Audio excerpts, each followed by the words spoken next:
글렌뷰 한인교회 선교의 시간. 이 시간에는 글렌뷰 한인교회 선교 목사님이신 홍성열 목사님의 말씀입니다.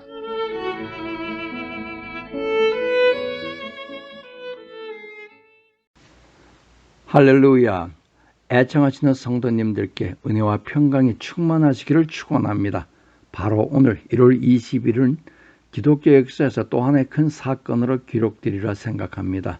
그동안 시리즈로 이어오던 교회사 100대 사건은 1966년에서 1976년까지의 중국 교회와 문화혁명을 마지막으로 종결합니다. 많은 도움이 되셨기를 바라지만 제한된 시간 속에서 미흡한 내용에 대한 죄송함이 있었습니다. 애청해 주셔서 감사합니다. 애청하신 성도 여러분, 1966년에 전개된 중국의 문화혁명은 외국의 것이면 뭐든지 비판하는 가운데 교회를 폐쇄하고 기독교인들을 박해하여 10년 이상 지하로 숨어야 했습니다. 그러나 다시 지상의 모습을 보였을 때는 전보다 훨씬 더 성장해 있었습니다. 박해 속에서도 오히려 기독교는 더욱 성장했으며 기독교인들이 나누었던 돈독한 사랑과 교제는 주변 사람들에게 좋은 영향을 끼쳤습니다. 기독교는 주후 635년에 네스토리우스파 선교사들에 의해 중국에 처음 전래되었지만 실패했고 13세기와 14세기 프란체스코 선교사와 예수회 또한 지속적이고 광범위한 성공을 거두지 못했습니다. 중국은 외국의 사상을 받아들이려 하지 않았지만 무역은 개방되었기 때문에 개신교 선교사들은 상인들과 함께 중국에 들어갔습니다. 허드슨 테일러는 식민지적인 선교의 틀을 혁신하여 중국인들의 의복과 관심을 채택하는 한편 가난한 사람들에 대한 관심을 기울임으로써 상당한 선교의 열매를 거두었지만 중국의 역사에 있어서 1800년대는 격동의 시기였습니다. 1900년대에 이르면서 상황은 급속히 변하여 순원이 반란을 성공시켜 공화국을 세웠고 그 후 장제스가 중국을 통일했지만 1949년 마오쩌둥에 의해 전복되어 공산정부를 세우면서 무신론을 선포했습니다. 마오쩌둥은 외국인들이 다시는 중국을 얕보지 못하도록 하기 위해 중국 교회로 하여금 반외세의 선봉에 설 것을 종용하면서 외국 선교사들을 추방했습니다. 3자 개혁운동은 교회로 하여금 공산주의 정권에 지향하는 세 가지 목표, 즉 자치, 자립, 자생에 발맞추게 했습니다. 그럼에도 불구하고 교회는 여전히 그러한 압력을 견디며 스스로를 잘 보호해 갔습니다. 1966년 상황은 더 악화되면서 나이든 혁명가 마오쩌둥의 대약진운동은 실패했고 그가 일으킨 야만적인 문화혁명은 특별히 젊은이들 사이에 외국의 영향을 받은 모든 흔적에 대해 극단적인 반감을 심어주었습니다.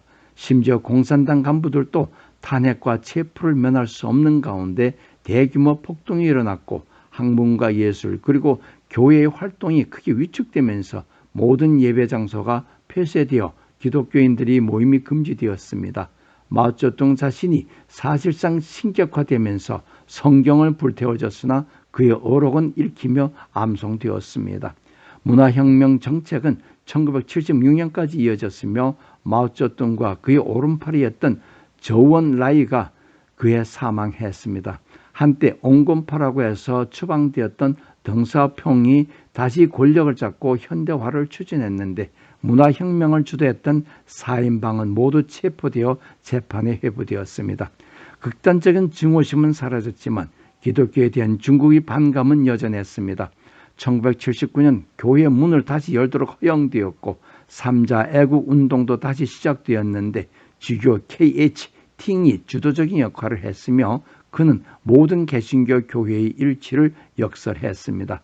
중국 정부는 이 운동에 참여하는 모든 교회에 대해 공식적인 관용을 선포했지만 지하에 숨었던 많은 기독교인들은 여전히 정부를 두려워했습니다. 교회가 폐쇄되었을 당시 그들은 개인 집에서 소규모로 예배를 드렸습니다. 박해와 체포도 있었던 반면 기독교인들이 열심히 일하는 정직한 시민이라는 사실을 좋게 보면서 모임을 눈감아 주기도 했던 지역관리들도 있었습니다. 실질적인 가정교회 운동이 역사의 모습을 드러낸 것은 4세기 초였는데 당시에도 교회는 정권 탄압이라는 비슷한 상황을 겪으면서도 꾸준히 성장했습니다. 무엇이 이러한 성장을 가져왔는가에 대해 전문가들은 단순한 신앙이 그 이유라고 말합니다. 시련을 통해 신앙이 순결해지고 서로를 돌보는 마음이 싹 트며 평신도들의 지도력이 발달하고 기도에 힘쓰게 되고 그리스도의 주권을 신뢰하는 자세가 확립될 수 있었기 때문이라고 합니다. 문화혁명은 중국 교회에 가혹한 시련을 안겨주었지만 그 결과 외국 문화로부터 벗어난 자생 기독교가 형성되는 결과를 낳으며 진정한 의미에서 토착화된 교회를 발전시켰습니다. 중국의 기독교인이 얼마나 되는지 아는 사람은 없지만 분명한 사실은 공산 정권 아래서 눈부신 성장을 거듭해왔고 교회 역사상 가장 극적인 성장을 일구어낸 사례 가운데 하나로 평가되고 있습니다. 감사합니다.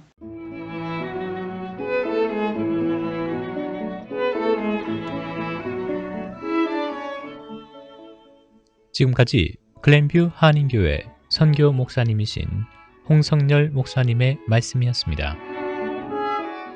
신앙상담이나 교회 관한 문의는 전화 630-927-0222 927-0222번으로 연락하시기 바랍니다.